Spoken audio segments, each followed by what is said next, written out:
Quels sont les principaux impacts des changements climatiques dans votre pays et quelles sont les mesures qui sont prises pour y remédier? Au niveau national, les principaux impacts sont au niveau du secteur hydrique et aussi au niveau du secteur de l'agriculture. Ces impacts se manifestent par l'augmentation de la température, la variabilité spatiale et temporelle des précipitations, la baisse des précipitations, la rareté des ressources en eau et aussi les phénomènes extrêmes qui sont les inondations et la sécheresse, mais également la chute de la productivité et et ce sont les populations locales, et notamment au niveau des oasis, qui sont les plus touchées par les impacts des changements climatiques.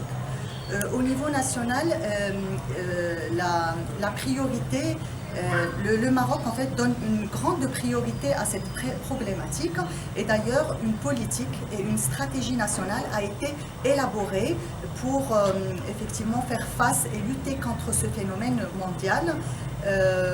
Et aussi pour essayer d'intégrer les changements climatiques au niveau de toutes les stratégies sectorielles, notamment au niveau de la stratégie de l'eau, de l'agriculture, du transport, bref, au niveau de toutes les stratégies sectorielles.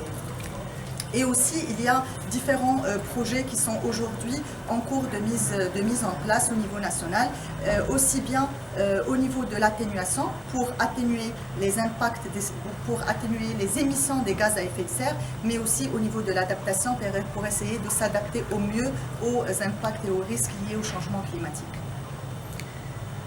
Quel est le plus grand défi auquel vous faites face? Le plus grand défi auquel le Maroc fait face en général, il est lié à la collecte et à la disponibilité des données, on va dire à l'accès aux données, et aussi au suivi de l'état de l'environnement, de l'état de la dégradation de l'environnement.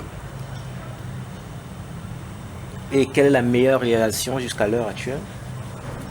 En effet, il y a plusieurs projets qui sont en cours de mise en place au niveau national. Donc, comme je vous ai dit, il y a des projets au niveau de l'atténuation des émissions des gaz à effet de serre, notamment des effets liés à l'efficacité énergétique et aux énergies et à la réduction des émissions.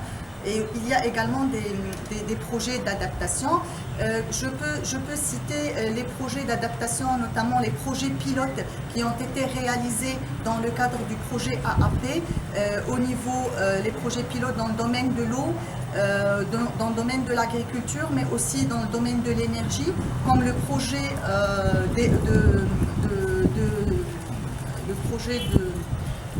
d'éclairage public au solaire au niveau de la commune de Fizna, qui a obtenu le prix Green Apple Award de 2014. Quelle est la leçon que vous tirez des échanges que vous avez eus avec vos collègues venant d'autres pays?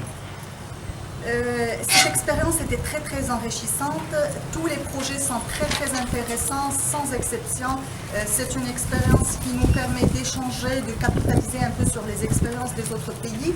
Mais une des expériences qui m'a vraiment marqué, qui m'a intéressée, c'est le projet de nos amis, de nos collègues du Soudan, sur le pompage solaire pour l'irrigation, puisque le Maroc met en place un projet, en train de monter un projet similaire.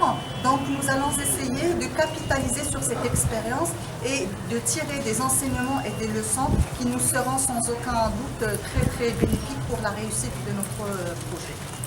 Merci pour votre disponibilité. Merci à vous.